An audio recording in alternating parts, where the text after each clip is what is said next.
Hola, Dios los bendiga a todos en esta oportunidad de parte de la Iglesia Vida Nueva. Nuevamente es un gusto llegar a cada uno de ustedes en este espacio de pensamiento cristiano, de reflexión, para poder tratar temas importantes del día a día. El día de hoy vamos a continuar con nuestro tema de pandemia y cristianismo, tratando un tema también muy importante y es cómo nosotros, los cristianos, podemos responder a esta pandemia desde un punto de vista bíblico.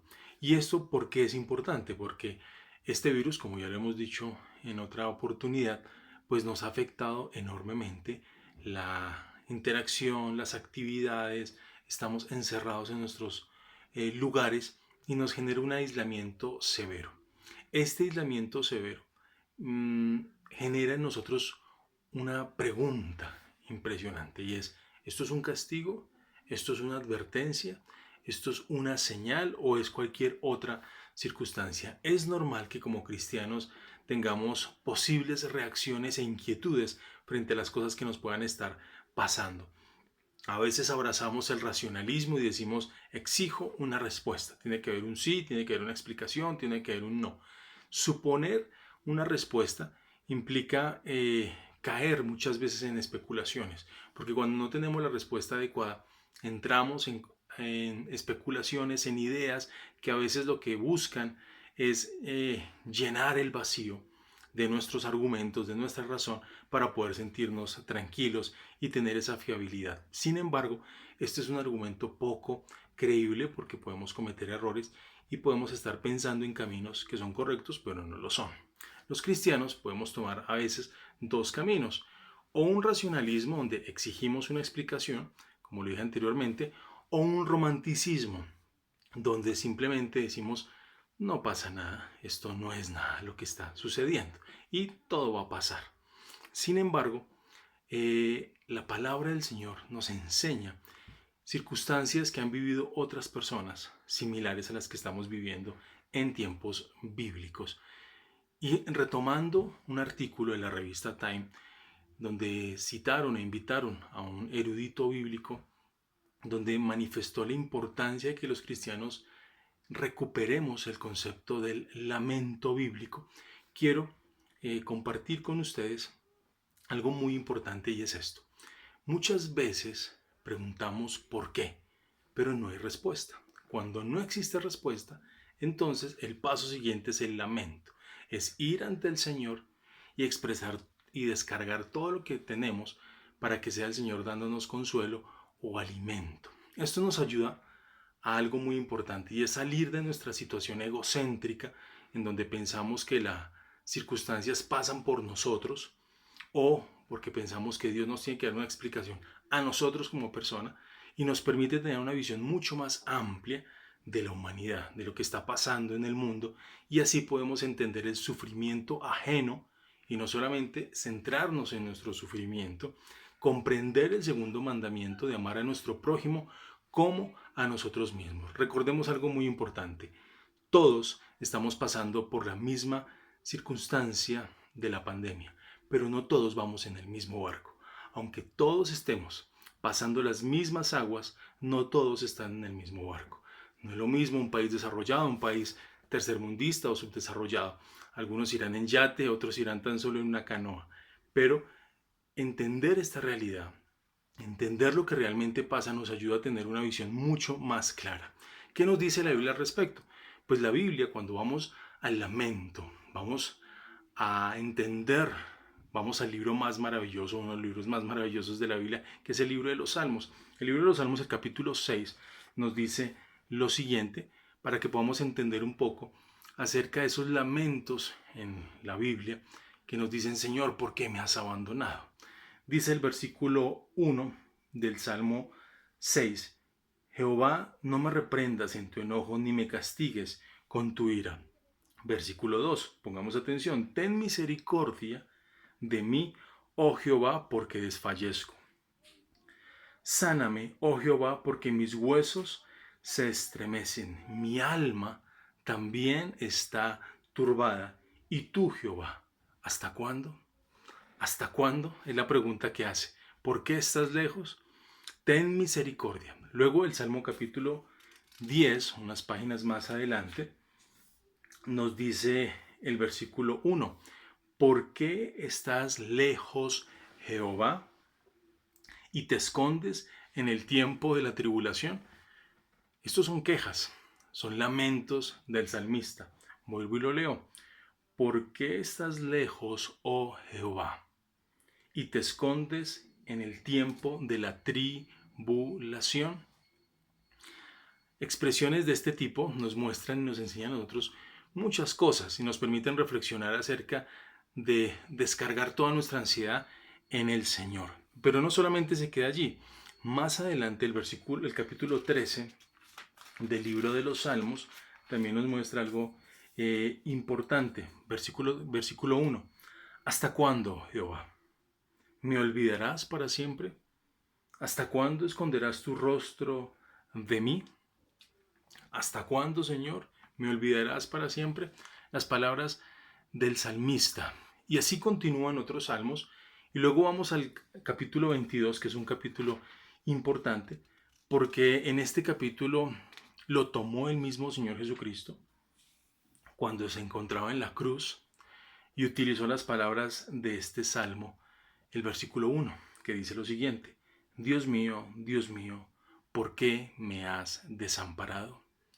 Es una escena conmovedora que expresó el salmista siglos antes y que posteriormente el Señor Jesucristo en la cruz la exclamó. Es decir, el mismo Señor exclamó: ¿por qué me has abandonado? Recapitulemos un poco las frases que hemos utilizado. ¿Por qué estoy languidecido? ¿Por qué estás lejos de mí? ¿Por qué te escondes? ¿Hasta cuándo, Señor, me olvidarás? ¿Por qué me has abandonado? Es decir, todos estos poemas hermosos del libro de los Salmos nos permiten entender algo muy importante, y es que no solamente hay un lamento. Si continuamos la lectura de esos salmos, vamos a encontrar que al final de esos salmos, o más adelante, unos versículos más adelante, encontramos esperanza y presencia de Dios. Es decir, aun cuando el salmista acude a Dios mediante el lamento, encuentra al Señor en su presencia y encuentra esperanza de que Dios le levantará, le restaurará, pero sobre todo su esperanza estaba en que Dios iba a traer alegría y paz a su corazón. Pero muchas veces no entendemos esto.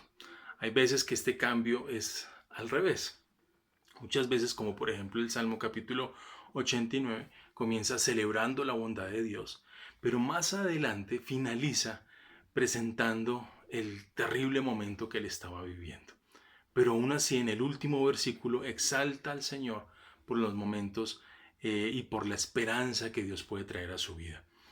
El Salmo 88, por ejemplo, comienza con la miseria, con los momentos difíciles, y termina también con momentos de oscuridad. Vamos al Salmo capítulo 88, que nos dice lo siguiente. Salmo capítulo 88. El último versículo, vamos a ver. Dice: has alejado de mí mis compañeros y mis amigos, y estoy en tinieblas. Salmo 88 es un salmo fuerte porque el salmista expresa momentos difíciles durante todo el salmo.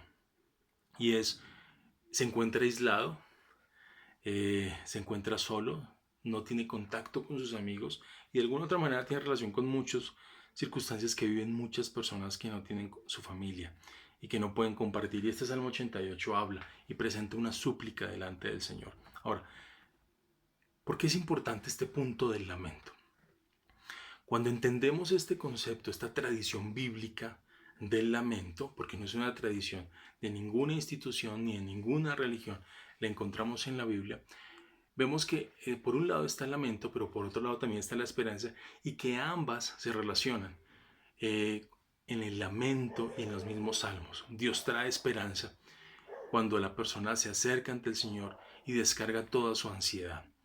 Entonces, esto que nos permite entender de que a través de ir a la presencia del Señor y lamentarnos delante de su presencia, encontramos una salida hacia la frustración, hacia la tristeza, hacia la soledad, pero también hacia la incapacidad de comprender lo que está sucediendo y por qué. Cuando yo busco al Señor y descargo sin entender a veces muchas cosas, o me encuentro en soledad o en tristeza o en frustración, voy al Señor, Dios trae conmigo esperanza. Si por otra parte busco otras fuentes, puedo caer en especulaciones o en ideas que no tienen ningún tipo de esperanza para mi vida. Al contrario, son desesperanzadoras para lo que estoy buscando. Pero no solamente trae eso a mi vida, sino que también trae una segunda cosa, un segundo beneficio, el poder acudir al Señor ante el lamento. Y es la capacidad de poder comprender a Dios, que también tenemos un Dios que se lamenta. Algunos cristianos piensan o quieren pensar de que Dios está por encima de todas las circunstancias, cosa que es cierta, pero por encima aún del sufrimiento humano. Piensan que Él está tranquilo, sentado, sin problemas en el mundo, sentado en una silla y mirando todo lo que está pasando en este momento. Pero esa no es una imagen bíblica ni real de lo que está pasando. Dios se entristeció en su corazón. En el libro de Génesis encontramos cómo Dios se entristeció y tuvo dolor por la maldad violenta de la creación de los hombres. Estaba devastado porque su pueblo escogido posteriormente en los libros históricos y aún proféticos, cómo su pueblo se había apartado de él, cómo Israel se había ido en pos de otros dioses y le había sido infiel. Y también en el Nuevo Testamento, cuando Jesús estuvo acá, vemos que Jesús también tuvo esos sentimientos de tristeza. Vemos que Jesús se compadecía de la multitud, se compadecía del enfermo, pero también el Señor Jesús lloró cuando un amigo suyo murió. Hoy por hoy mucha gente muere en algunos países donde la crisis es tan fuerte que ni siquiera le es permitido asistir a su velorio. El Señor Jesús sufrió por un amigo que murió.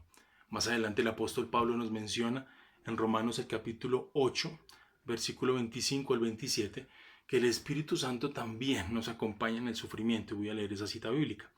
Romanos 8, 25 al 27 dice: pero si esperamos lo que no vemos, con paciencia lo aguardamos. Y de igual manera el Espíritu nos ayuda en nuestra debilidad. Pues ¿qué hemos de pedir como conviene? No lo sabemos. Pero el Espíritu mismo intercede por nosotros con gemidos indecibles.